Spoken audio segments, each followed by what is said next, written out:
Hey, and thank you for clicking play. Today I'm in the garage, as you can see, by my car, which is hiding under a cover because it's clean and I hate dust falling on it. Not because I want to copy Nostalgia Nerd's latest video where he covers Renault 19. Completely different to what he usually does, but it's actually a fantastic video, so do check that out. I'll put a link in the description as soon as I've mentioned it. It's the right thing to do. Because cars are relevant to what I wanted to cover today anyway, and also, as you would have seen from last week when I emptied my drawers, in fact, the remains of that desk are sitting right over there, funnily enough, but because my study area is still in a mess. So I'm not ready to film there yet, hopefully ready for next week. But because what I want to cover today is, I'm not sure if you're familiar with the game City Car Driving, but it is a fantastic driving simulator. I'll get onto more that it's not like Grand Theft Auto or anything like that. It's more to do with the realities of how to correctly drive a car in a city environment. They did predominantly because it was created in, I think I'm right in saying Russia or somewhere around there, maybe Ukraine. Sorry if I'm getting it wrong, but I'm pretty sure it's somewhere around there. But so it was a right-hand drive originally, and they did release a left-hand drive version. But I think to do with the fact that driving in Australia is actually so different to driving in Europe. It's not just a case of switching the side of the road, and it's so different to driving in America, and particularly Western Australia has very unique challenges, I'd say, to anywhere else in the world. You guys know that I grew up in the UK. That's where I learned to drive. That's where I used to cycle on the roads. And I've moved over here to Australia, to Western Australia in 2002. I used City Car Driving, the old version that had at least, driving on the left, to help train my kids up. So I had a Logitech G27, or was it the G25 for the PlayStation 3?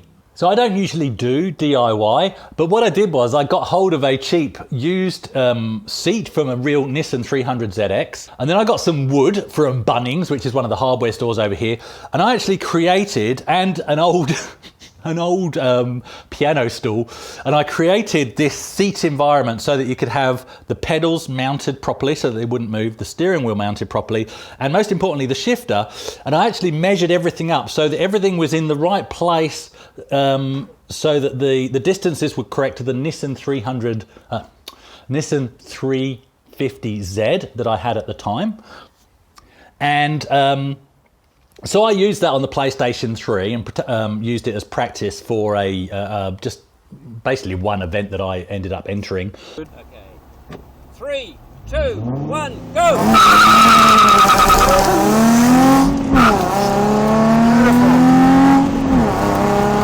Slight right. But because I still had it when my boys were ready to learn to drive, I wanted them to learn things like how to start a car, knowing that they were going to stall over and over again.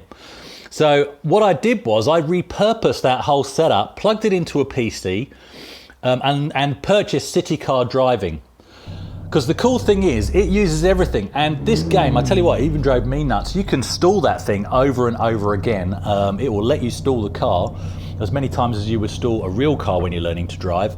And so even though the boys, if you would ask them now, they would go, I don't think that was any benefit. The benefit was I was saving my gearboxes and clutches while they learned how to actually start a car before I even let them in a real car, and also learning how to anticipate traffic and what's going on.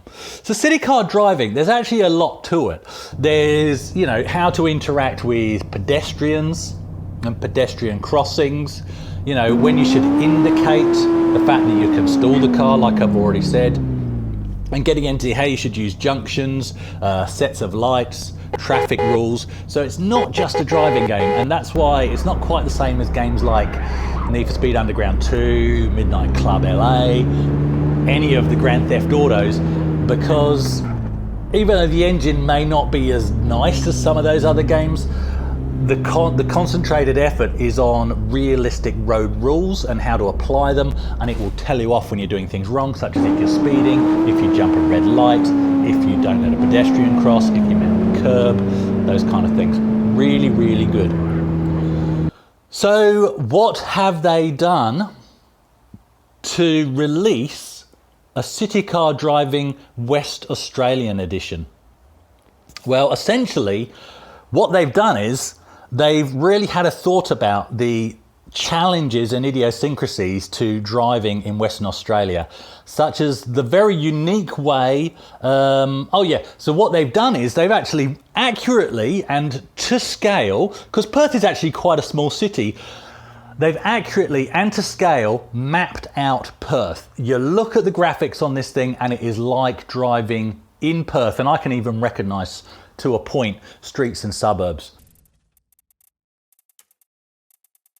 So what they've included is basically the very unique way that West Australians will merge.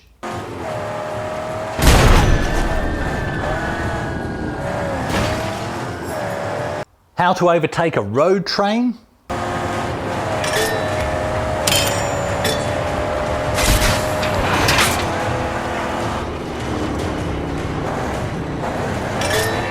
How to safely pick up hitchhikers.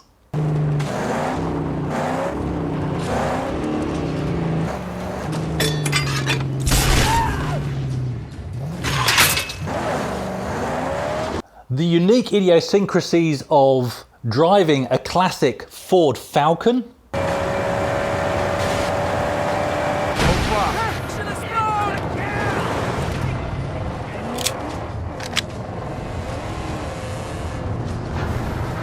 How to maintain your Ford Falcon at the side of the road.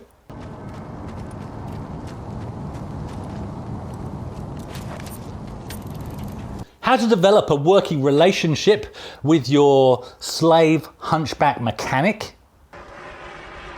How's it going? Well, I'd be done if I had some better tools.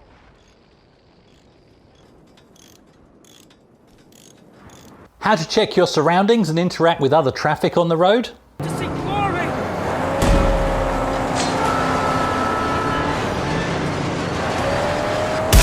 Correct signalling methods. The red cake! The meter is exposed! What the?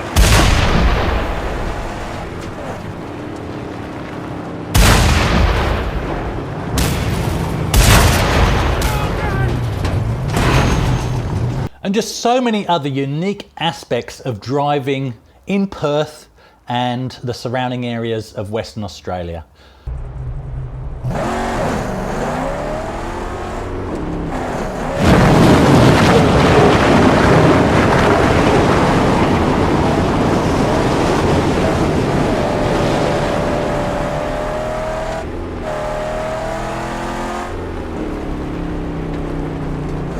Fantastic, fantastic job. Really, really enjoy what they've done. So if you didn't guess, that was a bit of an April Fool. So, yeah, thanks for watching. Normal service will resume on Saturday.